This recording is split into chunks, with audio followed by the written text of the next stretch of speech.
Greetings.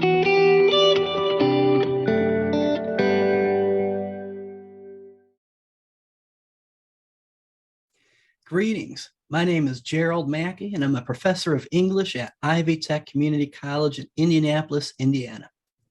The title of my presentation today is Classrooms, Curricula, and COILS, Internationalization as Transformative Student Learning. Most of the presentation today will be about my journey towards internationalizing classes and working and leading towards most recent COIL exchange I had with Termez State University at Uzbekistan.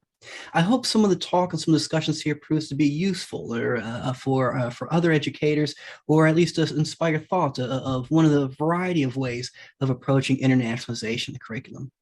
A little bit about me and my background. I am approaching internationalization curriculum from a literature perspective, in particular post-colonial literature and theory and cultural studies. Have some international experience, awarded a fellowship through the University of Bonn, Germany to study globalization. And about 10 years ago, I began developing a global sales curriculum for English composition courses at Ivy Tech. I mentioned most recently this past spring, received a grant via the American Councils for International Education and Unison for a COIL exchange with intercultural competence students at Termez State University. A little bit about the Global Cells English Composition course. The class is one that is a thematic course with a strong emphasis on contemporary experiences rooted outside of the United States. We put a special focus on questions of global labor and fair labor. And one of the central questions and critical thinking questions we have for the course is how to ethically consider these experiences and our relationships to those particular structures of power. In the course, often we'll take a look at readings from autobiographical texts that are rooted in immigrant experience. Begin to have students think about narratives of crossing borders, transforming borders, and the ways in which borders often exert pressures upon us in terms of questions of identity or how we choose to identify ourselves.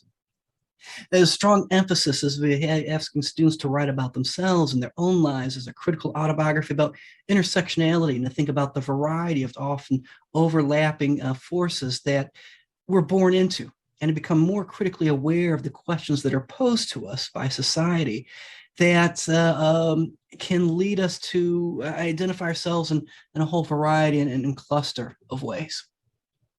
As part of the course, we try to center a lot of our readings and examinations upon questions and outside of the United States, in particular by looking at global urban centers, large cities that have popped up across the globe as more and more people are moving from rural environments to some of the mega cities that have come to dominate much of contemporary life and living. In particular, for one assignment, rhetorical analysis of street art. Generally, rhetorical analyses are a traditional part of composition courses, but here specifically looking at and identifying street art or graffiti from city locations across the globe and outside of the United States. There's a wonderful documentary I have listed here called Bomb It by John Reese, and one of the things I hear over and over again from the artist is the question of simply wanting to be heard, a sense of feeling invisible, and to the creating images and paintings simply to let people know that they exist.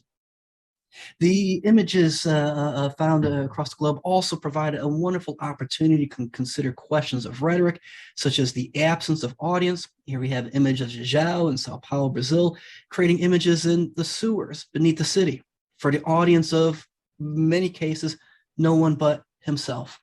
What does it mean to create and to express for oneself? Questions of authorship are invoked and raised with the question of street art. What's in a name? What goes into and what's involved with the use of a pseudonym? Then the fact that one is engaging in what is many cases an illegal act, knowingly so, in order to communicate and to speak to the community and the cultures in which they find themselves. Here I'm doing something a little bit devious, citing myself a book chapter article from 2016, talking about the assignment in the course of global urban centers and ways in which looking at street art can ask students to critically think about their own cities and their own cultures and their own environments, yet also find something similar in terms of the desire and the need to express oneself, as well as the power dynamics involved in these creative acts. Additionally, street art globally allows the opportunity to discuss questions of plagiarism that may feel a bit more accessible or easier for students to see and to understand. Additionally, for the traditional global selves courses, thinking about post-colonial theory and critical theory and trying to embed some of those practices in the activities and the assignments and the structuring of the course. We'll also have readings, ask students to compose, to identify research or to generate annotated bibliographies on issues such as the working conditions in apple factories in China. As part of the annotated bibliography, asking students not just to summarize the sources, but to think about the questions of voice and representation. Who's speaking for the workers? What connections do we have to the topic, perhaps as consumers of Apple products? And even more so, what barriers exist for the workers to be able to speak to us directly, to recognize and identify some of the power dynamics that operate as barriers to dialogue and communication. Much of the course of the Global Selves class is rooted, I mentioned, in critical theory and the works of Gayatri, Spivak, and the notion of the Subaltern. Post-colonial studies, critical theory in the 80s and 90s, and an important emphasis on how the most marginalized are there often as a result of extreme poverty, identifying the historical lack of agency, and perhaps most significantly for us, to serve as a caution about speaking for minoritized groups. And in many ways, really placing the question at the forefront of how do we know? What are the dynamics? How are voices mediated to us? And to be aware of how we're situated in relationship to these important and vital global conversations. Much of this with the idea of trying to be ethically sensitive and ethically responsible with respect to internationalization of the curriculum. Most recently, this past year, I was fortunate to receive a grant through the American Councils for International Education and Unison, their Central Asia University Partnerships Program.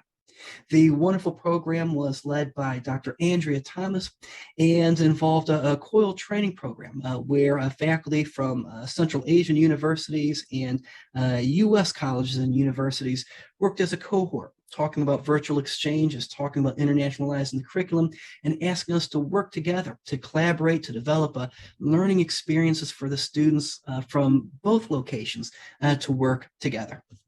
I was fortunate to be partnered with Mubarak Katboyeva from Termez State University, who is leading a class of third-year students in intercultural competence. Together, we developed a class and identified a number of points of intersection and overlap, and began designing a course, including a third space learning management system of a Google Classroom for students to interact with each other in the discussion board forum. We worked together on our logistics in terms of our schedules, and were able to allow the students to engage in multiple synchronous class sessions.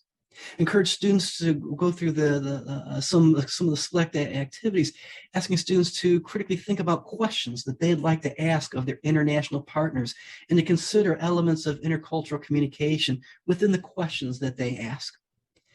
The course was also centered around the theme of the United Nations Sustainable Development Goals, particularly Sustainable Development Goal number 7, providing clean and affordable access energy for all. Some of the smaller asynchronous assignments we asked students to compose is to describe energy usage in their local community, as well as to identify crises or potential crises. As a final project, the students worked together collaboratively to develop country-specific solutions for the United Nations Sustainable Development Goal. The SDGs proved useful in terms of helping the students to focus and to recognize and to work together on a shared global risk, on a shared global challenge. In this case, affordable and clean energy was not an issue unique to the United States, not unique to Uzbekistan. not unique to any individual country, but is a global challenge that requires global cooperation and a global solution. The students were were put into groups of 6 different groups, and each group was to represent a different country. In those groups, students would research the needs and challenges of that particular country, as well as their progress towards their 2030 United Nations Sustainable Development Goal. At the end of the course, they delivered presentations and shared their findings about not just identifying the problems, but also solutions and advocating for issues, advocating for solutions that should be taken, recognizing that these are risks that we all share together. In the presentations, the students were able to use Zoom in a variety of formats to work through and to speak and to share and to read their presentations together for an audience, not just of their classmates, but also others, guests and observers for the class, which gave the experience a heightened sense of meaning and purpose, knowing that their voices were being heard and listened to, not just within their classroom, but on the other side of the world as well. Student responses to the experience were overwhelmingly positive. Students expressed frequently a sense of meaningful advocacy and empowerment in researching an issue that was tangible and real and vital. In particular, the students here at Ivy Tech Community College, in which I was leading, they were first-year students taking English composition. And for many of them, this was their very first college class. Many students at the community college level will often express some frustration about their K through 12 educational experiences. They'll often talk about feeling overlooked or not listened to or not fully respected by their instructors. We know in the United States that the K through 12 system has a number of significant equity gaps in terms of the quality of education, educational experiences that students receive. And students at an open access college such as Ivy Tech Community College would often carry some of those concerns with them. In this particular experience, the students knew that they were receiving a unique learning experience and they were appreciative of that opportunity. Many of the students had never had an experience anything remotely close to what happened as a part of this cultural exchange. Additionally, student responses would highlight the sense of confidence in overcoming some logistical challenges of trying to communicate with classmates who are 9 hours ahead in the time zones and to put together a research project and have it prepared for presentation. Next steps. And this was a program they worked through in this past spring and had 2 classes work as part of a collaboration. Right now, given the success of the program and the exchange, the Termez State University and Ivy Tech Community College are at the early steps of looking into a potential partnership between the 2 schools to expand these types of virtual exchanges. We're in the early stages of brainstorming and thinking about developing a pilot program for expanding the virtual exchanges, including a program for faculty support.